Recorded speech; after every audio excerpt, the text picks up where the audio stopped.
Bonjour et bienvenue dans Mouvement.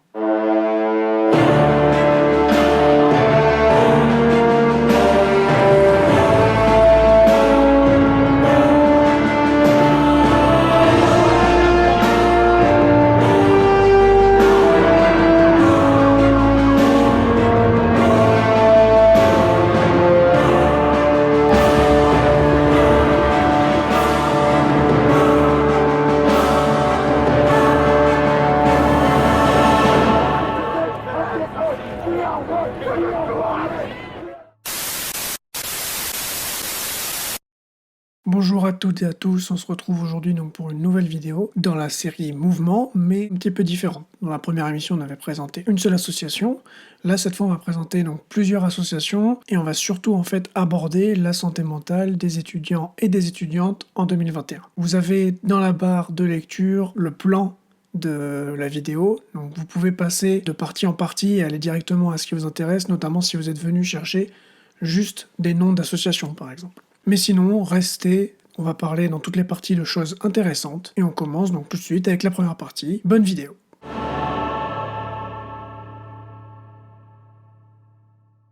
Donc sur l'année scolaire 2020-2021, il est compté 2,78 millions d'inscrits d'étudiants et d'étudiantes en France. Ces 2,78 millions, ça correspond à 4% de la population française et en fonction des chiffres que j'ai pu trouver, ça correspond environ à 40% des 18-25 ans. Donc au final, ça représente une grosse partie de l'avenir de notre pays. En 2016, on compte 46% des étudiants et étudiantes qui ont une activité rémunérée. Et on considère que 88% de ces activités sont indispensables pour vivre. On estime aussi que les chiffres n'ont pas vraiment changé depuis ces 5 dernières années. Donc on parle ici de job étudiant, mais on parle également d'emploi saisonnier. Et aujourd'hui, on compte environ 38% de boursiers et boursières en France, ce qui représente quand même 1 million de personnes. C'est un chiffre assez important quand on sait que la vie étudiante augmente et ne cesse d'augmenter depuis 2009. Bon, ça ce sont les chiffres, donc ce sont les faits.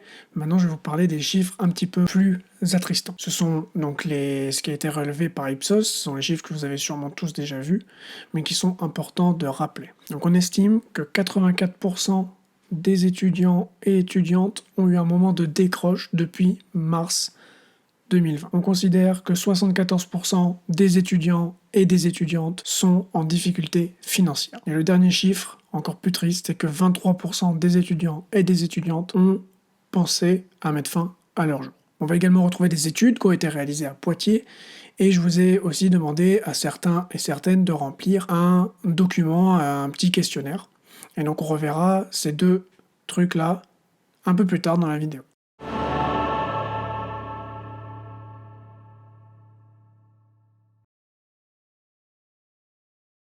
Mais surtout, on s'aperçoit que le nombre de patients jeunes, âgés de 20 à 30 ans, qui ont des symptômes anxieux et dépressifs, a doublé depuis le début du premier confinement.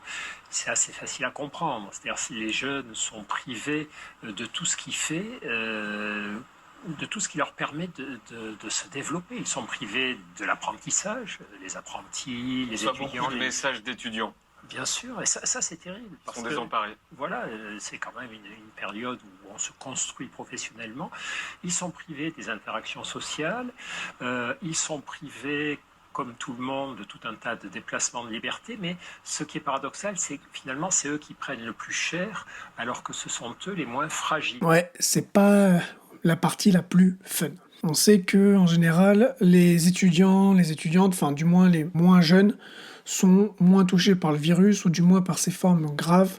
Et pourtant, ce sont les personnes qui sont le plus enfermées. Ce sont les personnes les plus enfermées donc chez eux, mais également enfermées sur elles-mêmes. Ils ont aucun lien avec l'extérieur, ils n'ont pas la possibilité d'aller en classe, la majorité d'entre eux vivent seuls dans moins de 30 mètres carrés, et ils finissent les cours à 18h, donc à l'heure du couvre-feu, donc ils ne peuvent pas du tout sortir. Autrement dit, il ne leur reste plus beaucoup de temps, et même d'espace, pour eux-mêmes. L'étude réalisée à Poitiers montre que un quart des étudiants et des étudiantes n'ont pas accès à une connexion internet correcte, que 17% des étudiants et des étudiantes n'ont pas accès à un ordinateur adapté à leur étude. Une nouvelle fois, c'est un quart des étudiants et des étudiantes qui n'a pas accès à un environnement de travail calme. Finalement, 38% des étudiants interrogés considèrent que leurs conditions de travail ne sont pas bonnes et ne permettent pas de fournir, mais dans ce cas-là, un bon travail. 41% des étudiants et des étudiantes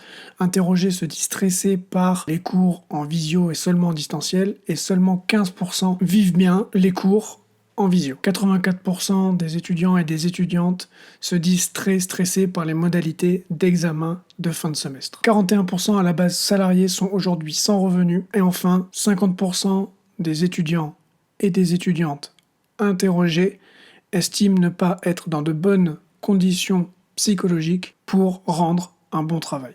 Évidemment, j'ai dit les personnes seules, mais les personnes en colocation ou qui vivent avec leur famille n'ont pas forcément une meilleure situation. Ça dépend de comment chacun vit, ça dépend de la personnalité de chacun. Mais ce que je veux dire aussi, c'est que ces personnes-là subissent dans tous les cas la situation et subissent tout ce qui leur arrive quasiment. Donc moi, j'ai fait passer un petit questionnaire pour avoir des avis différents, mais il est évidemment pas du tout représentatif de la France. Déjà parce que il est rempli pour la plupart par les gens qui sont actuellement là où moi j'ai fait mes études, et également parce que les réponses sont aléatoires, c'est-à-dire qu'on n'a pas choisi les personnes qui pouvaient répondre de manière à avoir tous les cas dans le questionnaire. Donc c'est pas représentatif. Cependant, les résultats sont pas moins troublants, car on se rend compte que des personnes qui font les mêmes études, qui ont quasiment le même niveau de vie, vivent la situation de manière très différente. Et c'est encore plus triste quand on sait qu'il y a des personnes dans ce questionnaire qui ont répondu en signifiant qu'ils avaient eu des pensées suicidaires, qu'il y a également une hausse pour certains d'entre eux de la consommation de drogue, donc ça peut être de consommation légale comme la cigarette ou l'alcool, mais c'est aussi de consommation par exemple de cannabis, où il y en a même qui disent que c'est le seul exutoire qu'ils ont trouvé, et il y en a même qui pensent ou qui ont commencé ou augmenté la consommation de drogue dite dure. Tous les sondages réalisés, les études et tout ça aussi ça montre une augmentation du stress, de l'inquiétude par rapport à leur avenir, et il y a également forcément une augmentation du sentiment de solitude.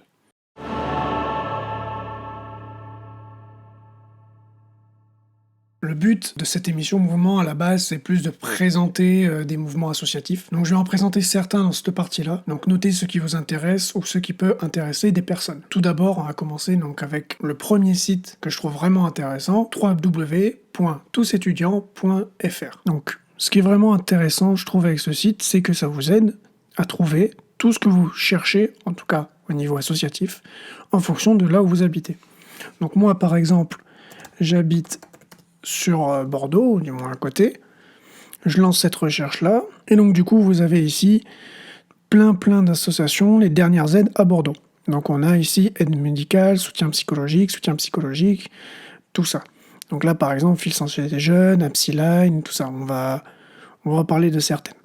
Donc vous avez tout ce qu'il vous faut, je sais pas, mais en tout cas, plein de choses qui peuvent être intéressantes. Deuxième point, c'est la Nightline. Donc la Nightline, c'est assez intéressant, donc c'est une plateforme d'appel et de chat pour les étudiants et les étudiantes par des étudiants et des étudiantes. C'est-à-dire que ce sont également des étudiants et des étudiantes formés pour pouvoir répondre à toutes vos questions. Donc vous pouvez appeler pour des questions personnelles, pour parler sur vous, pour avoir des conseils, mais vous pouvez aussi appeler pour parler de culture, de films, de séries, de livres que vous avez vus, tout ça. Et vous pouvez aussi appeler sans vraiment savoir de quoi parler. Donc vous êtes libre d'utiliser aussi la Nightline quand vous le voulez. C'est aussi pour pouvoir appeler à des horaires où vous n'êtes pas en cours. Oui, d'ailleurs, je vous mets tout ça en description, tous les sites pour vous diriger, donc vers toutes les associations, tout ça, tout est en description, vous pouvez tout retrouver, je vais détailler le mieux que je peux. Ok, je vous présente également, un peu dans un style différent, mais toujours donc pour l'aide psychologique, c'est Psy4Med. Donc en fait, ça, c'est une plateforme pareille d'appel et de soutien, et là, en fait, ça permet de rencontrer, de discuter avec des professionnels de santé. C'est complètement gratuit,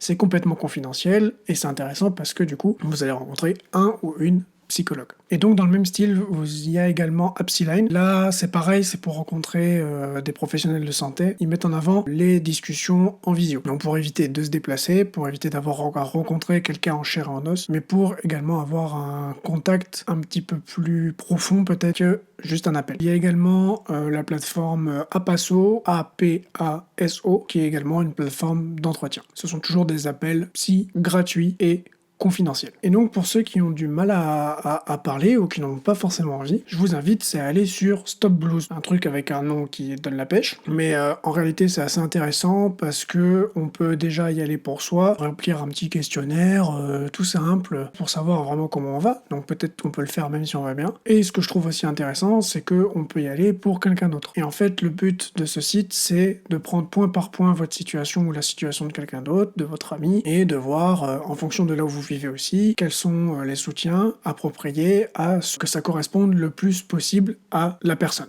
Et dans le même style, on retrouve aussi www.soutien-étudiant.info, où là, pareil, vous pouvez retrouver des réponses à quasiment toutes les questions qui reviennent. Pour ce qui est des rencontres en réel, donc j'ai trouvé le BAPU ou BAPU, Bureau d'aide psychologique universitaire. Donc là, c'est prendre des rendez-vous en réel, d'après ce qu'ils disent sur leur site. Je sais qu'il y en a qui préfèrent avoir un vrai contact. Donc là, pareil, ce sont des psychologues, ce sont des professionnels. C'est gratuit si on présente donc sa carte étudiante. Le seul bémol, c'est qu'il n'y en a pas partout. Donc je vais vous mettre la carte avec là où on en trouve dans les académies, où on en trouve dans les villes, mais malheureusement, il n'y en a pas partout. Et enfin, je vous mets 2 numéros qui sont le numéro de SOS Amitié et de Fil Santé Jeune. Donc finalement, le plus important, c'est de parler de sa situation, qu'on aille bien ou qu'on aille moins bien. Ça fait toujours du bien de discuter, de recréer un petit peu ce lien social qu'on perd. Finalement, c'est vraiment ça le plus important et ce sont des moyens de le faire à minimum quand on peut malheureusement pas sortir ou voir ses amis, sa famille. Pour en parler donc d'une autre manière encore, je mets en description un Google Form où vous pouvez vous exprimer librement, poser des questions, finalement utilisez-le comme vous le souhaitez. Donc dernier point dans cette partie, je sais qu'il y en a sûrement certains d'entre vous, et sûrement beaucoup trop, qui ont des problèmes de nature financière. Et donc là, je vous invite à vous retourner vers l'UNEF, FAGE, qui sont quand même les 2 plus grosses associations pour les étudiants, le Secours Populaire, également le collectif solidaire et aussi l'application Linky. Si vous avez des questions, n'hésitez pas à appeler ce numéro qui est donc vraiment créé pour les étudiants et les étudiantes pour répondre à toutes les questions et notamment pour savoir comment obtenir des aides financières.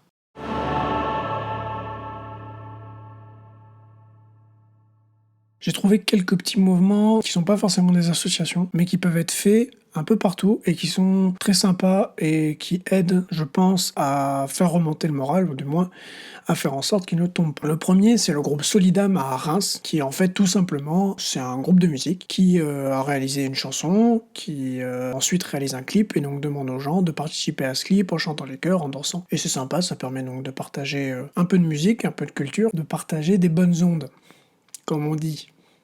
Oui. Ensuite, on retourne à Poitiers. Eux, ils ont créé donc quelque chose que je trouve vraiment très stylé. En gros, ils ont fait un Discord. Et donc sur ce Discord, au début, c'était vraiment donc pour simplement discuter. Et donc ça se développe de plus en plus pour que chaque filière ait son salon de discussion, pour que chaque association de la ville ait également son salon de discussion, et que en fait, les étudiants et les étudiantes viennent partager leurs expériences, s'ils le souhaitent, et que les autres étudiants et étudiantes puissent venir s'informer facilement sur ce qui les intéresse. Donc sur leur filière, mais aussi donc sur ce qui peut être administratif, sur la CAF, le Crous, voilà. Ce genre de choses, les examens aussi, les modalités d'examen, comment ça se passe. Donc ça, je trouve que c'est vraiment une super initiative parce que ça permet d'avoir tous les points au même endroit. Pour ça aussi, je vous conseille de checker By My End. Donc c'est sur Facebook, Insta et Twitter. Et là, en fait, ils ont créé donc cette plateforme-là où vous aurez un DM avec une question administrative, CAF, Crous ou autre chose. Et eux, ils vous garantissent donc une réponse dans les 24 heures par le moyen de votre choix. SMS, téléphone, Messenger, WhatsApp, Zoom, Discord, ce que vous voulez. Il existe également le Reflet à Paris qui fait des repas à 1 euro. Et à Bordeaux, en tout cas sur le campus de Pessac, on a le comptoir d'Aliénor qui permet d'acheter des denrées alimentaires et des produits hygiéniques à 10% du prix du marché. Donc là, il y en a sûrement d'autres qui apparaissent actuellement, qui existent déjà. Donc je vous invite à les partager dans les commentaires, que les personnes qui viennent là-dessus puissent peut-être trouver aussi des bons plans dans leur ville. On retrouve aussi le mouvement On remplit le frigo. Donc là, c'est une cagnotte Litchi. Vous aurez bien évidemment le lien en description. Et donc là, c'est une cagnotte qui va permettre ou qui permet de faire les courses et de distribuer toutes les courses dont on a besoin dans les grandes villes pour les étudiants et les étudiantes. Dernier point, si vous êtes un BDE ou si vous êtes en campagne, parce qu'on est à peu près dans la période, faites en sorte de checker si tous les camarades que vous avez, tous les collègues, tous les gens qui sont dans votre formation vont bien, s'ils s'en sortent. Mettez des moyens de discussion. Il y en a qui viendront pas forcément en parler, mais si vous venez les chercher, ça les aidera.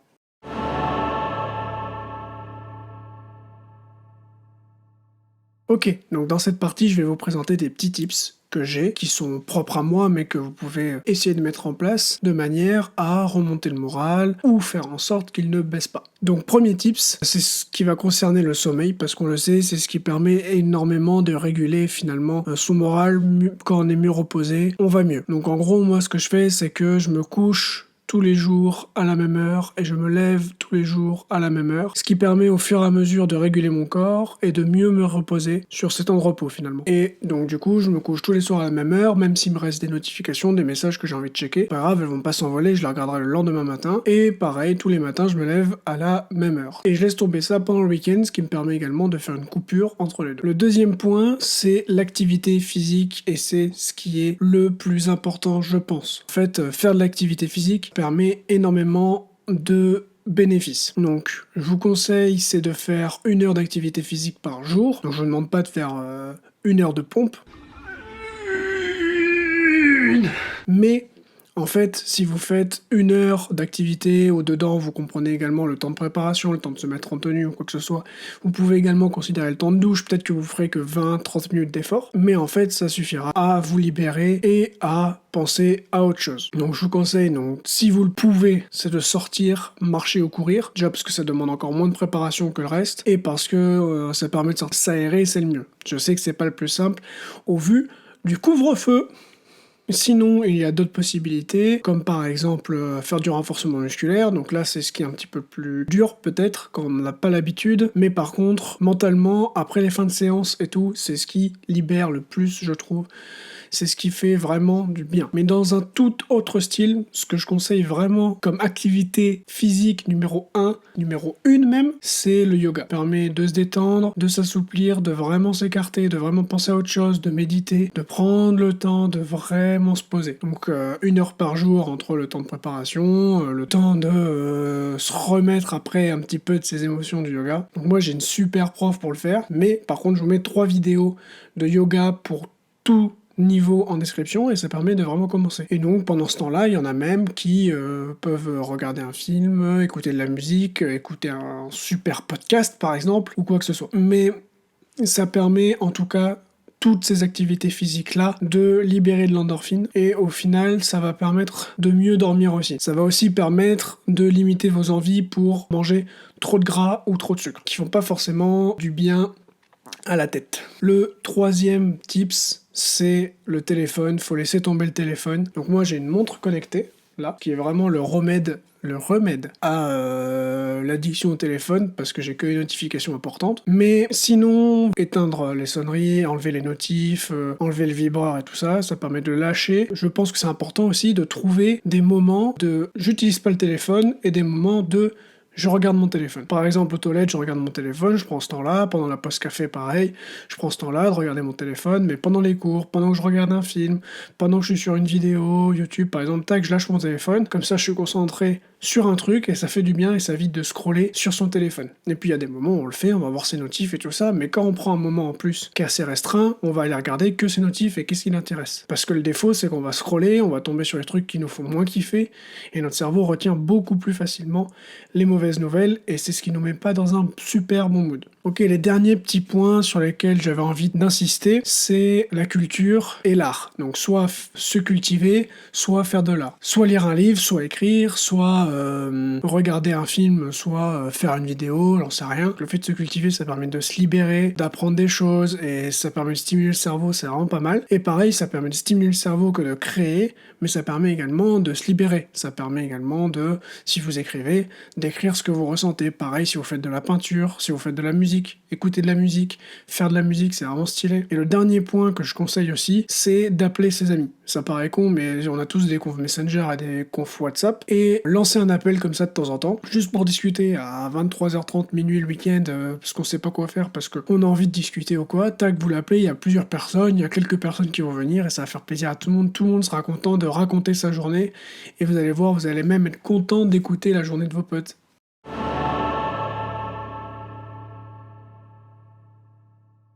Ok, donc dans cette dernière partie, j'ai parlé des 3 demandes. Donc ces 3 demandes-là, en fait, sont les demandes les plus récurrentes sur lesquelles je suis tombé en préparant cette vidéo. Et malheureusement, ce ne sont pas forcément des demandes auxquelles nous, on peut faire quelque chose, mais qui sont importantes. Donc le premier point, par exemple, c'est l'association FAGE qui espère en fait une refonte des bourses de manière à linéariser le truc et que ça englobe plus les classes moyennes. Mais ça, nous, on peut pas forcément faire grand-chose. Cependant, FAGE, ça reste la grosse association étudiante qui regroupe en fait toutes les autres assos. Et du coup, c'est ce que vous allez retrouver tout en haut de la barre de description pour avoir le lien pour aller faire un don à cette association. Donc si vous le pouvez, un petit don, même minime de 5, 10, 20 000 euros, vous pouvez le faire, ça permettra d'aider les étudiants et les étudiantes. Deuxième point, c'est Secours Populaire qui lui dit « Tout n'est pas visible, certains n'osent pas montrer qu'ils crèvent la dalle pour ne pas être stigmatisés. » Et il en est de même pour son état psychologique. Donc, vraiment, ce que nous on peut faire simplement, c'est en parler et parler avec les gens donc on n'a pas forcément l'habitude, créer des groupes de discussion, créer des trucs où il y a juste un échange, recréer ce lien social et surtout n'ayez pas honte de vous faire aider, donc que ce soit financièrement ou que ce soit psychologiquement, que ce soit par des associations ou des amis, que ce soit par la famille ou quoi que ce soit. Déjà de base, c'est intéressant de parler de soi-même. Peut-être que j'ai un ego surdimensionné, en même temps je fais du YouTube, mais c'est intéressant de parler de soi et de se libérer. Dernier point, troisième demande, c'est la demande que j'ai le plus reçue des étudiants et des étudiantes lors des petits sondages et des petites études dont je vous ai parlé, c'est que le couvre-feu de 18h s'arrête. Parce que, en tout cas, pour les étudiants, c'est vraiment difficile, tu finis tes cours à 18h et t'enchaînes sur rien, parce que t'as rien à faire. Et une fois que tu perds l'habitude et tout, tu te retrouves à être sur ton ordi alors que tu as déjà passé toute la journée dessus, tout, c'est impossible de sortir. Donc il faut vraiment continuer à respecter tout ça, les gestes barrières, machin. C'est important pour les étudiants, c'est vraiment invivable. Merci à toutes et à tous d'avoir regardé cette vidéo jusqu'au bout. Si vous êtes vraiment arrivé jusque-là, merci. Pour moi, ça me fait plaisir, mais surtout, utilisez cette vidéo pour les gens qui en ont besoin. N'oubliez pas de commenter avec les petits mouvements qui se passent dans votre ville qui pourraient aider. Partagez également les associations. Si vous pensez que cette vidéo peut aider, partagez-la, mais le faites pas pour moi, on s'en fout pour le coup. Je vous demanderai dans d'autres vidéos de vous abonner, de trucs, machin.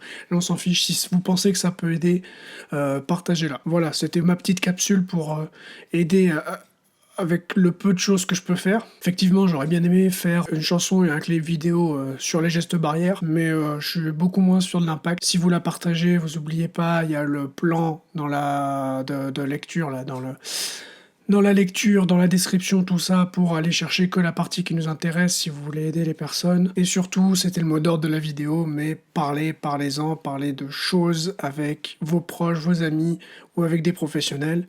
J'ai tendance à penser qu'aller voir un psy, c'est vraiment une bonne chose, même quand on va bien. Cependant, ça peut coûter cher, et c'est compliqué, surtout si on tombe pas sur la bonne personne, et qu'après il faut changer, ça recoûte encore plus d'argent. Donc c'est pour ça aussi que je vous ai présenté ces quelques associations-là, en me disant que ça pouvait peut-être aider certaines personnes. J'espère que cette vidéo sera utile au moins pour quelques personnes. Moi, eh bien, merci d'être resté donc jusqu'à la fin, jusque-là, pour ceux qui sont encore là, merci beaucoup. J'espère, avec un peu de chance, que cette vidéo sera has-been au moment de sa sortie, comme le mot has-been, finalement, et que le gouvernement aura pris des mesures suffisantes pour pouvoir aider les étudiants. Mais en attendant, merci beaucoup, passez une bonne journée, une bonne soirée, et ciao. When you say it's right, when you just don't know, do you think it's fine? When you are told no, when you say it's right, when you just don't know, do you think it's fine? When you are told no. Yeah. I saw you came like a hurricane when I was starting to get to a higher grade. You know I've read you since the starting line. You're trying to reach fame, swallowing, I swear this out. But know that no one's gonna let you pass. You don't belong here, I will kick you. Yeah honey, you can speak but we won't respond. We'll have already focused on each of brun och blond, yeah honey.